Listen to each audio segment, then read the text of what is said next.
Hey, Holness, this is Josh from Interskilled.com, and today I have Chris Champion with me. Chris, what's going on?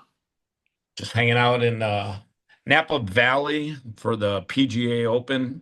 Got a great place here over at the Grayton Resort. They've been amazingly good to me. And I got to tell you, Napa Valley is wine country, but it is a gorgeous part of California. Cool. I haven't been. I've only been to like San Diego and Carlsbad, La Jolla. So yeah, yeah. If you look at my Instagram, I'm posting a ton of pictures Okay. today, but I mean, it's literally like a farming community. And then it's got its major city where, Napa, where it's got unbelievable restaurants. Yeah, just a beautiful part of California. Very famous place for sure. So I got to talk with Chris a little bit. Well, it's some time ago, but we kind of got cut off. You were putting out fires, but that's none of my business. But important guy, and so I'll throw it back to my question: Who is Chris Champion? What kind of work does he do? So I've been an entrepreneur most of my life. In reality, probably all of my life.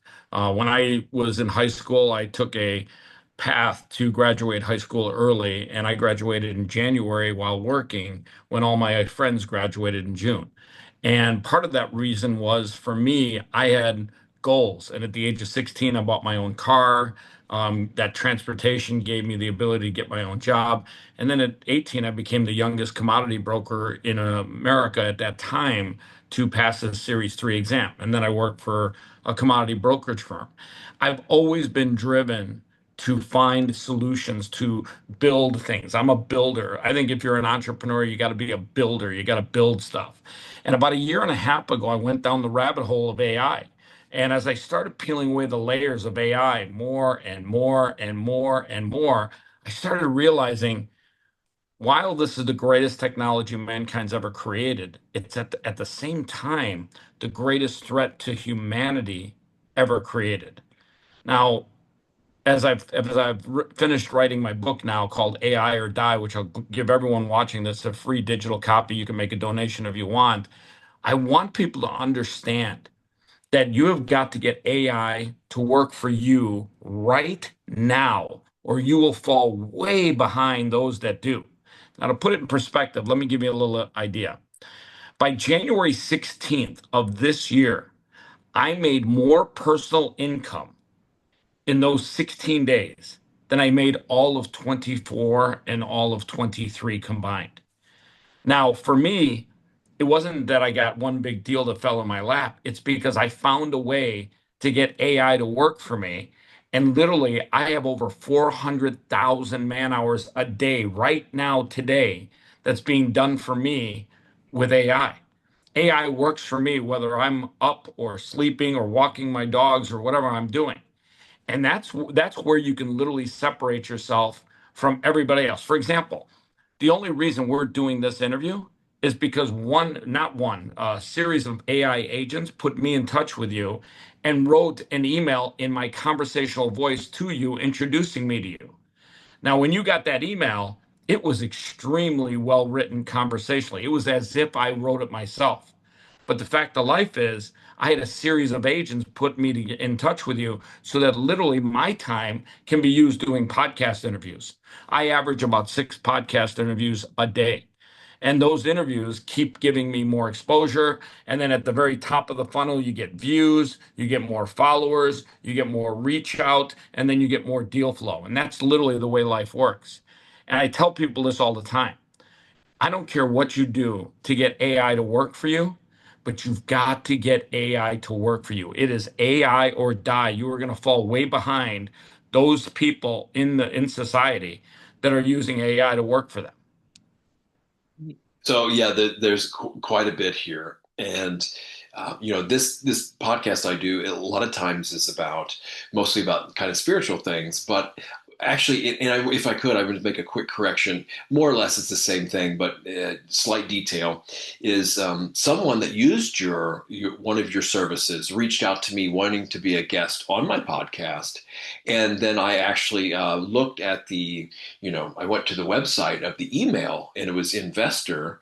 we have to spell this. And I said, I want to talk about this because I looked up the website and I saw it. Oh, wow. I was just talking to this guy. He was called the Sage of Wall Street. And one of the big gripes I had is that I'm not huge into business like you are. I have worked for some entrepreneurs who did make it really big.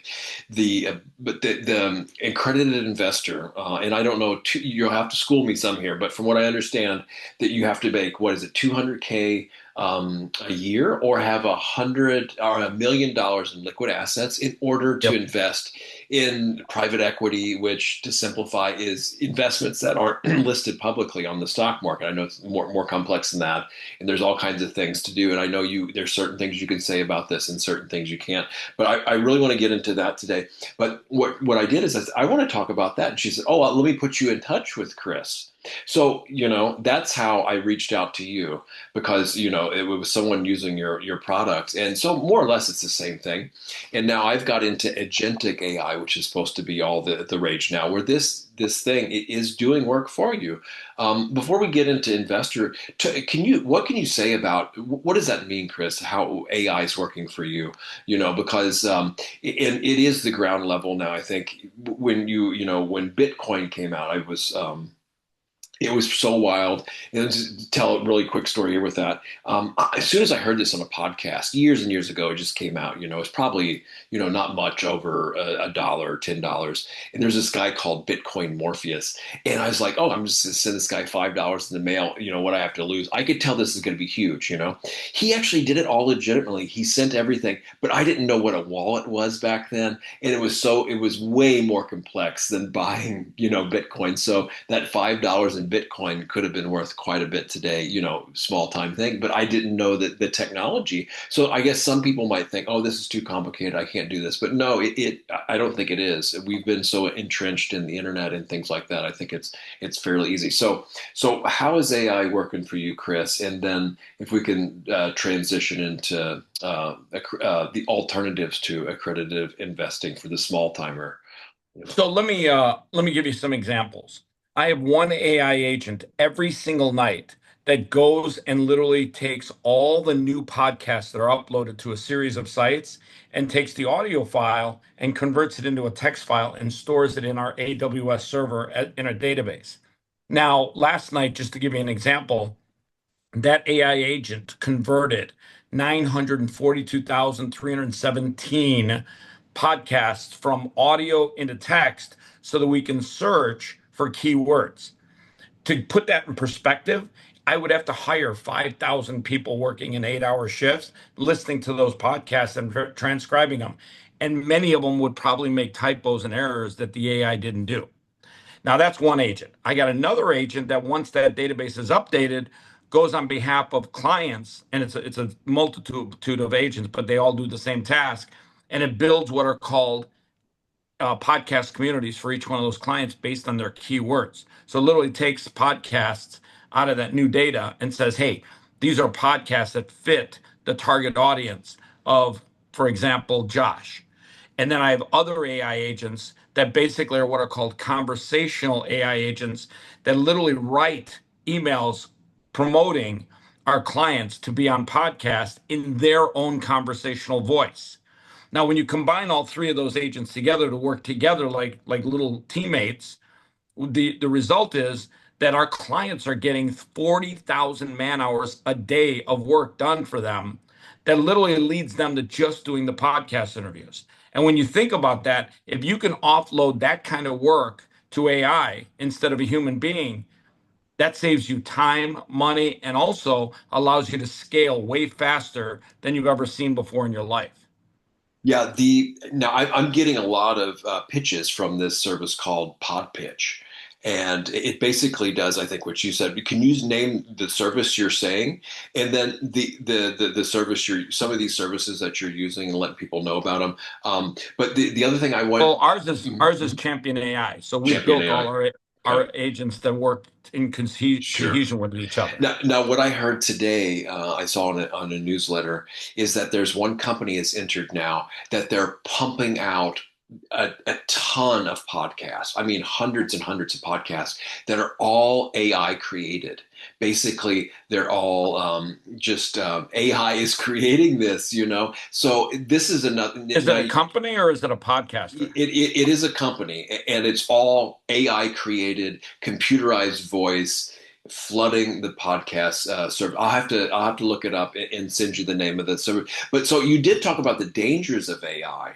So I also would like to hear what you meant by that too, because yeah, I can see the pros and cons to this. You know, many Well, I many tell pros and people all cons. the time, you got to get AI to work for you right now, or we're literally going to find people that are literally out of work and don't have a way to provide income or make money for themselves. And I'll give you an example.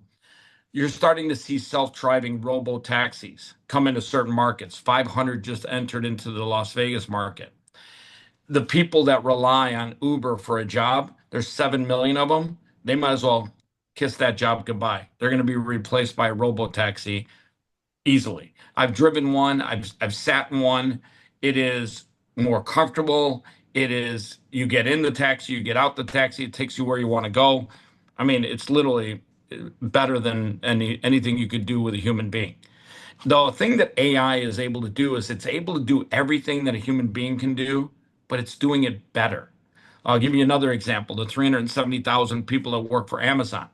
Amazon's now building AI robots that are going to take their place and work 24 hours a day, 7 days a week. You can't get that out of a human being. So there's another 370,000 people that don't have a warehouse job.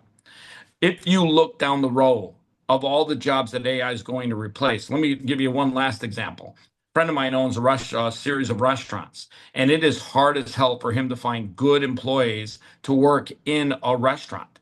And at the end of the day, when they have to find employees to work in the back and make meals, or be as cooks, line cooks, or even waitresses and waiters, or even cashiers to work the front desk, they literally, and he has a hard time literally keeping employees on board. They're either distracted, don't want to work for the wages that they're being offered, or whatever. He's now finding ways to use AI robots or kiosks to literally replace these employees. Well, what happens when all these people that were relying on a job for restaurant work all of a sudden find themselves without work? You start eliminating jobs and replacing human beings with AI.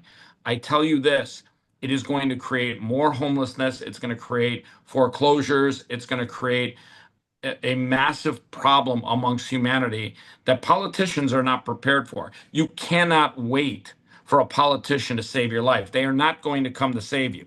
In fact, in many ways, politicians are corrupt, and they're basically stealing as much money as they can so they can save themselves and their own families. These are really good points, and even if for some reason it doesn't pan out like this, this is something we have to consider because of what's happened. I've even heard that we have the kind of this agentic AI. ChatGPT is the things that most people are familiar with, I guess. But I mean, what happens when this does start getting into the robotics? When it does even manual labor, like picking crops and just Oh yeah, doing when that's going to robots go. happen, and this turns into dystopian AI or dystopian science fiction. I mean, we have been primed a lot of through media and stuff to already consider a lot of this stuff. Go ahead. Well, you're going to find part of the reason why I think Trump is pushing a lot of this illegal immigration out of our country is they're very, very much ready right now to let AI robots pick the crops, and probably pick them faster and better and work 24 hours a day. You're going to see robots literally picking blueberries, or getting avocados ready to go to market, or cucumbers, or watermelons, anything that ultimately grows that a human being used to work on. Those jobs are going to go to AI robots, and it's going to be more efficient, and it's probably going to be better because mankind, it's literally a tough job that a lot of these immigrants end up doing, that are, it's horrible. It's a horrible wage. It's a horrible way to make a living. You're out in the sun all day. It's not meant for mankind to do that job. But here's the problem. When AI starts replacing those jobs, now you've got all these people that are at the poor level that are now they don't have a way to make a living. And if they don't have a way to make a living, You take enough people and you create ways for them to not make a living, you're going to see increased crime. And people are going to have to literally resort to crime to survive. You're going to see lawyers being replaced. Imagine when a lawyer has $200,000 in student loan debts and then all of a sudden has no way to make a living. Well, the only thing left when you don't have a way to make a living is crime. And you're going to see crime go up. Now, some people look at it that way. I look at it the other way. I think that the opportunities for entrepreneurs are greater now than they've ever been. And the sad fact is, generations of students have not been taught to be entrepreneurs. They've been taught to be employees. And I think entrepreneurs are able to look at AI and say, hey, I could use AI and build this, or I could use AI and scale myself like this, or I can use AI and turn it into a revenue generating tool for me. And at the end of the day, that's mission critical. As I tell everyone right now, AI or die. You literally have to find a way to get AI to work for you so that it generates you money. This is wild, and you're dealing with the practical aspects of how to do this, and I just can't help but spin off into dystopian stuff. However, what are all these people going to do if they don't do this? On one hand, though, I also see a very good. Nobody I don't feel is here. At least this is my opinion, to slave away their entire life doing stuff they don't want to do just in order to have their basic needs met. One of the things this would do, what this picture you're painting here, is free people up for things. We're human beings, not human doings so much. And so as far as the spiritual aspect, the existential aspect of what did this even means to be human, people don't really have the luxury to contemplate really deep, philosophical things like this because they're slaving away their life, But it is a really practical thing mentioned about, if a lot of people get laid off, what are they going to do with themselves, And it's really interesting to consider. So if you don't mind, I want to transition though to because I can really get drawn into. I mean, this is of utmost importance to even science fiction stuff about like the Matrix, where the machines will then revolt against the humans, and you have this huge war. So I mean, this is all kind of philosophical at this point, but it's something we need It's to it's consider a little it's bit. irony how science fiction Yeah. eventually becomes science. A lot of it does. That's right. Okay, so investors. So can you talk a little bit about this platform that you have? Because I always can, I'm sorry, but I look at a lot of the things to invest with for small timers, and I just don't really like just that, the huge mega corporations investing in them. I would really, the reason I want to champion this is because to really see change in this world. I don't think it's going to come through a huge multinational conglomerate corporation. That's going to be the kind of same old stuff. But if you can actually take your money and go meet the people that are going to have a company and put their blood, sweat, and tears into it, they have a really good idea to change the world, and it's private. It's big, but not everybody has access to such a small thing. People might want to invest in these things, but they can't like legally. But so how can you get around that? Doesn't this investor and spell the letters out for people So it's to NVSTOR, and it's a .co, .co, right? yeah, Yeah. .co, yeah. Everyone does .com, but it's hilarious. But Mhm. since 2017, I've personally invested in over 120 projects, many of them in the crypto space. And I love crypto for the fact that it is the people's money, and it gives people the ability to use their money almost like a venture capitalist. It literally gives them unlimited opportunities, and it reduces barriers to entry for the average human being. I'll give you a great example. There's a guy named Jerry that is announced the largest commercial note that is being staked by Bitcoin, where people can literally put up Bitcoin as collateral, get 50% loan to value, invest that in a commercial note, have the security of the real estate behind that commercial note, securing that note along with a personal guarantee and businesses that are inside that, making them first in line, and then immediately get the first year's worth of interest at 14.95% paid to them in Bitcoin. Well, what does that do? Number one, when you stake Bitcoin, you still keep it. You own that Bitcoin. You're borrowing against it up to 50% loan to value. You now just got a year's worth of interest, which is like shade under 15% in Bitcoin added to your holding. So let's say you've got $200,000 in Bitcoin, 100,000 is allows you to invest into the commercial note. Well, guess what? On day one, you just got $15,000 in Bitcoin added to your holdings. Let's say a year from now, Bitcoin goes up 2x in value, not 3x, not 4x, just 2x. Well, your real rate of return is now 30%, but it's actually more than that because you still owned the value, underlying value of Bitcoin. So now your Bitcoin instead of 200,000 is 400,000. So your real rate of return is $230,000 on a $100,000 investment, which is 230x. And that kind of opportunity is typically available to VCs or big private equity firms that have never been made it available for the average human being. Now I use $200,000 as the example.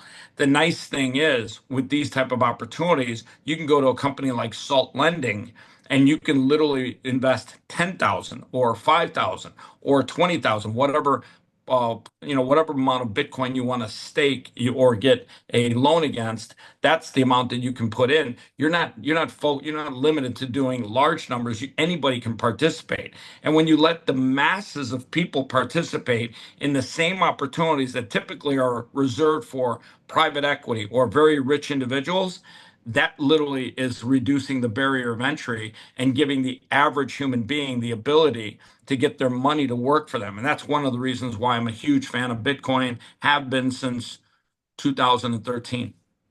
Well, very cool. Does this product have a name? Does it have, like So this it's financial the instrument you're talking about? Does it has It's it a like a yeah, it's a commercial note structured with Bitcoin. I set up a company called Champion Capital for these type of deals, and the next deal that we're doing is $888 million for a condo hotel here in Las Vegas. Well, actually, I'm not in Vegas today, but eventually in Las Vegas. wow, all based on this staking to Bitcoin then?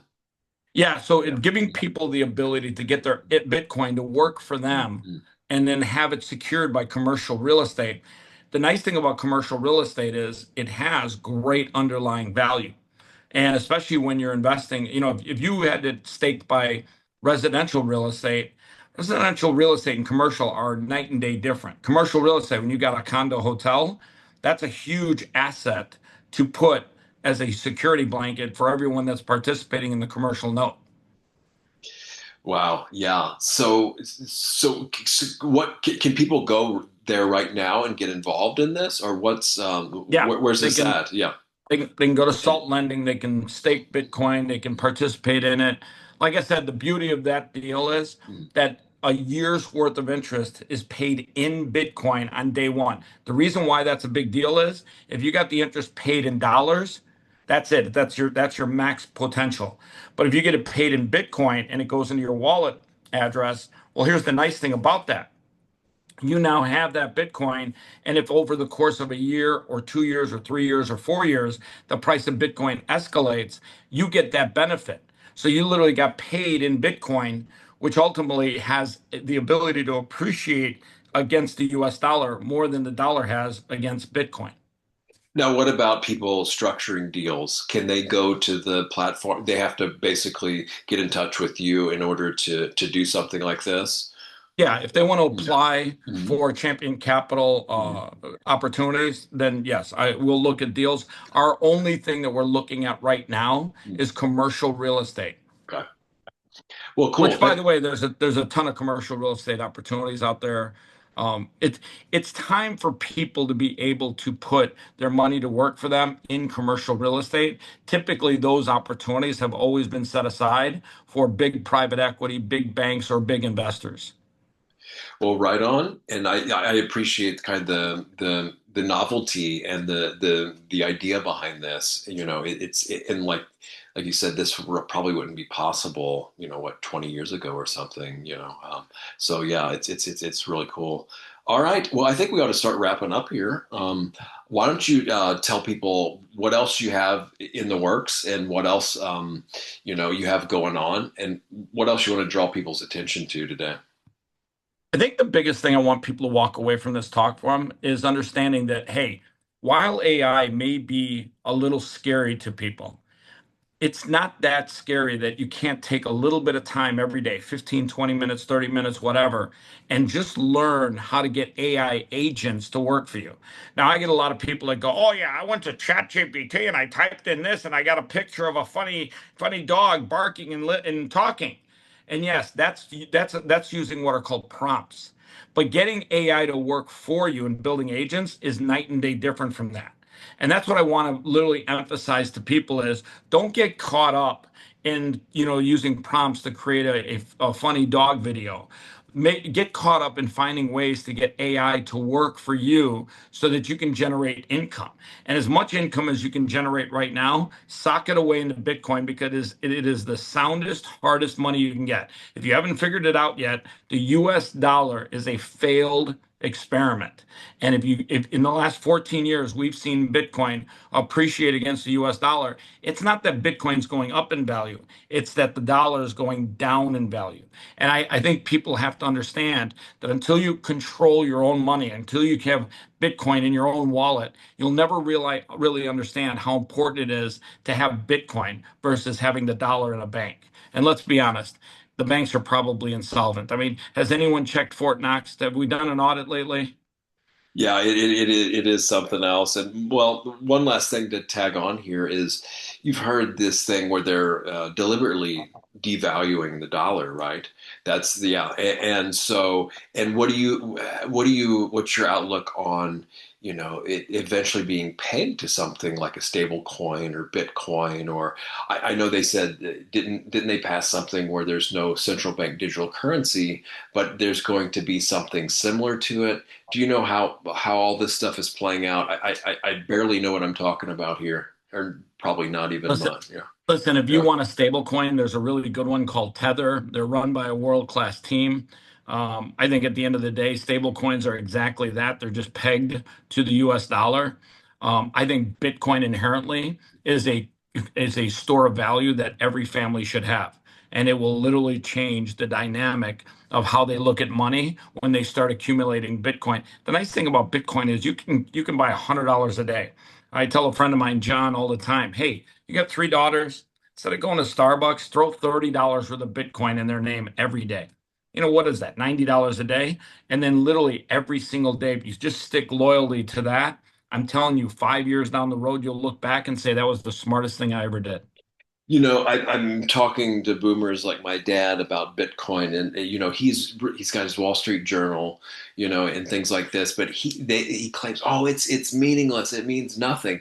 Well, if you think about it, the pieces of paper with a dead president on it are digit. It's already That's hardly anybody's using that. At least in England, there's some places that I had they won't even accept cash. So It's it's already in the computers anyway. And with Bitcoin though. You have to wait for a deposit to go into a bank, like however many days they make me wait for it. You can move money wait, instantaneously. wait till It's you it's a try trust. Go ahead. wait till you try pulling money out of your bank in large quantities, and then you'll find out real quick the bank doesn't even have that money. Well, yeah, and that's the whole thing. Even when you go to borrow, they say the money doesn't exist. They just type it into a computer and create it out of thin Well, air. forget borrowing. Let's Yeah. say you have $100,000. I went to the bank one time and I tried to get a significant amount of money out. And they literally gave me the runaround. They had me fill out forms. And then at the very end of it all, they said, okay, it'll take us 7 days to order the money for you. I'm like, what do you mean order the money? Like, what's in the wall? What's in the vault? What's in your vault? Turns out nothing. No, These no, banks have like $10,000, $20,000 cash on hand. They have to order the money. Then when they ordered it, I had to go there. They're taking a video of me actually getting the money in my hands. And I looked at that process and I said to myself, the banks are insolvent. Just nobody has figured it out yet. So that's yeah. when I realized very quickly it's mission critical that people literally get away from banks and start literally banking with Bitcoin. You can even open your own bank if you want to, right? But yeah, yeah, it's I mean You don't use have to open a bank. You can literally just right own Bitcoin Bitcoin. and you are the bank. You have Yeah. the private keys, you have access to all your valuable assets. I mean, just use Bitcoin. Bitcoin and a Bitcoin wallet is your bank. Well, cool, Chris. It was cool chatting today, and I appreciate your insights and your outlook, and yeah, educating me on some stuff that I don't normally get into as much here. So appreciate it. Josh, it's been great. I appreciate your time, man. Cool.